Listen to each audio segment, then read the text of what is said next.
bay yo do yo pa ya ba ne we la ya mama du ya ra jero ko ya fe wete awo di dum ko DJ tango tu ma tango 3 tango tu Freedom Record.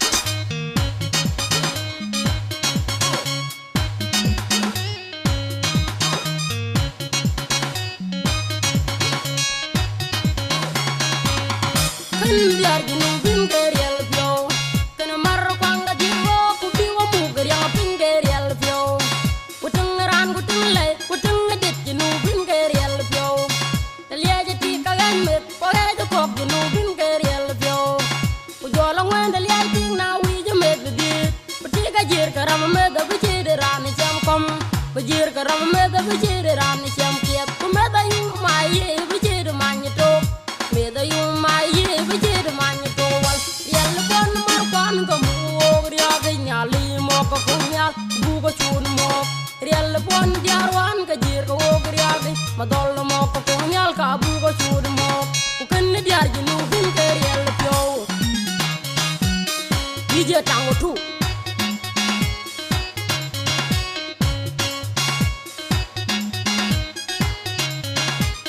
anyo kandu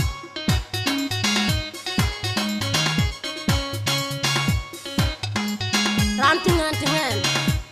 ran pengan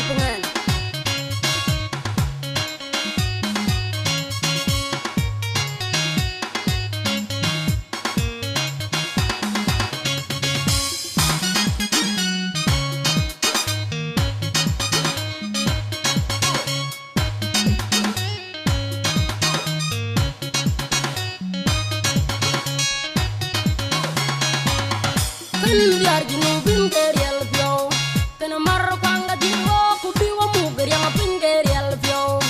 kuteng ran kuteng lay kuteng det ginu bingerial bio liaje ti kagan met pore de kop ginu bingerial bio ku jolo ngwende liaje ti na wi je met di pati ka jir karam me da bije de ran jam kom bajir karam me da bije de ran jam kiet ku me da yu ma ye bije de man to me da yu ma ye bije de man to wal yel bon mar kwan ko mu ria de nyali mo ko kunyal bu ko chun mo riel bon diarwan ka jir ko ria de ma dol mo ko kunyal ka bu ko chun mo ku ken diar ji nu bin ke riel pyo dije tango tu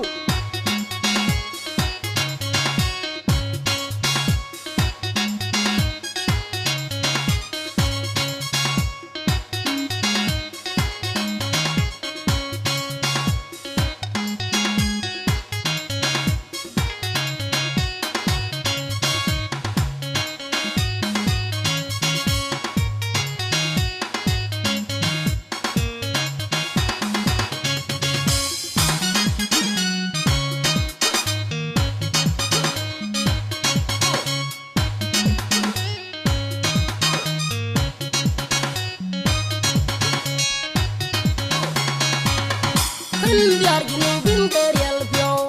kana marro kwanga diwo ku biwo mugerial bingerial bio kuteng ran kuteng lay kuteng det ginu bingerial bio liaje ti kagan met pore de kop ginu bingerial bio ku jolo ngwende liaje ti na wi je met di pati ka jir karam me da bije de ran jam kom bajir karam me da bije de ran jam kiet ku me da yu ma ye bije de man to